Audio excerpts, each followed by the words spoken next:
সীমান্ত পুরাভাবে রক্ষিত আছে। আরাকান আর্মি কিন্তু এখান থেকে ফাইট করতেছে অনেক দিন যাবত। এদের কিন্তু আছে, যেমন এই পারে অনেকে বিয়ে ঠিক করে ফেলছে, যেটা নিয়ে অস্বীকার করা নাই। বাট যে হারে ইসে আসছে ভিডিওতে, জিনিসটা কিন্তু আপনি তো টিকটক ভিডিও কিন্তু অনেকভাবে করা যায়, বাট সবটাতে সত্যি এটা তো না, আবার সবটাতে মিথ্যা তাও না। এইটার ক্ষেত্রে আপনার একটা ব্যালেন্স করতে হবে।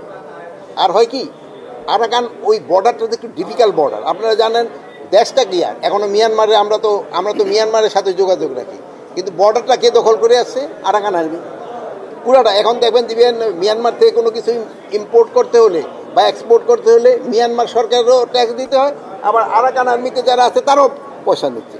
এই কিন্তু একটা সমস্যা তো আছে, এটা তো আপনাদের বুঝতে হবে। বাট এটা সমস্যাটা সমাধান করার জন্য চেষ্টা করা হয়। সীমান্ত সীমান্ত পুরাভাবে রক্ষিত আছে। আপনারা যেইভাবে বিধিলেন সীমান্ত পুরাভাবে রক্ষিত আছে, আর আপনারা এইভাবে আপনাদের সাহায্য এবং সহযোগিতা করে যাবেন।